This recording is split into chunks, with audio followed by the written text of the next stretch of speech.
Hey, what's going on, guys? Welcome back to another monthly update on Fishroom outside. Yeah, so let's kind of give you guys an update of all the tanks real quick. But first, we got the lid in place. So what I did was I cut the lid to size, and then I cut it in half so that we can just do a water change easily. Get the hoses in there, just lift it off. Haven't had maybe like 1 or 2 snails climb out, and a lot of them got stuck in between here or whatever, but it's definitely kept the snails in here. I would say like 99.99% of the snails are in the tank now.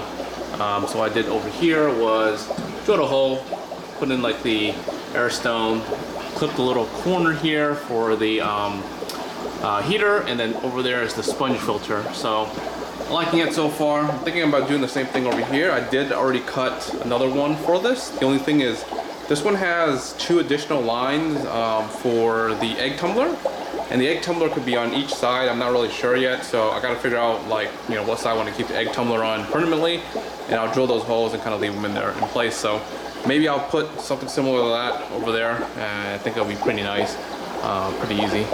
Quickly in this tank, we have mainly MTS snails. We have a couple of Rillies in here along with the new fire red shrimps. Looks like they're breeding pretty well in this tank. Over in this tank here is the yellow neons. And the neons in here are, for the most part, doing pretty decently. I only see like 1 new little baby over there. See a little sponge over there. Right. Haven't seen much additional new babies. Maybe a couple on top actually. Now I take it back. But this one's going to probably be a slow grower. Over here in the Blue Dream tank, same thing. A lot of adults, but I don't see any little babies yet, so maybe it's going to take them some time for them to breed and to get them going. Over here in the painted fire red tank, the coal tank here, along with all the baby plecos that are going here. It's a little bit cloudy because I put some additives for the shrimp when I did a water change. It gets cloudy for a day or so, and then it starts to settle afterwards. Yeah, we got some of the plecos right there under the little log here. You can see some more there. Look at them. They're so cute. So cute. All right, so down in the main tank, shrimps are looking like they're popping back up finally. Starting to grow back. Pretty decent. Nothing really new going on in this tank, so I'm not going to give any specific updates on this other than they're doing their thing. All right, moving on to the Pleco rack. The Pleco rack, again, sadly, I would like to say, hey, you know, we got a new clutch of eggs here and there, but nothing new. You know, these guys are just doing their thing, chilling, growing. So nothing too crazy. Oh, I forgot. I do have an update. These guys are going out to a customer. I did go back and count it. Some of the fry that I had a little bit more than I wanted to keep. So a few are going out, and this is going to be probably one of the last few batches that I'll be shipping here. Healthy, super nice.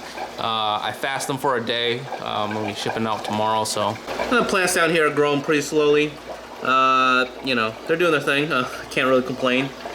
Looking nice. If you guys want any, check out aquatic.com. So yeah, here's a quick shot of the blue tang. Fully healed, a little algae on the wall, but I did not dose any additional medicine. Once we kind of had signs of it healing, we kind of just stopped the medicine, did a water change, and then just kind of kept it feeding and eating healthy. So fully healed on the head. I'm happy to see that. We're just going to keep monitoring for another week or so, and then we'll probably move the tank inside back into the bigger tank so it can kind of swim around and chill in there. So happy to see you guys fully recovering nicely. And here's a quick shot of the Angelfish tank. Angelfish are doing, you know, the same. Nothing new there. In terms of the plants though, the Blixa, we sold a lot of Blixa this year, and maybe we'll have another batch to sell before winter time, and I'll regrow a lot of these.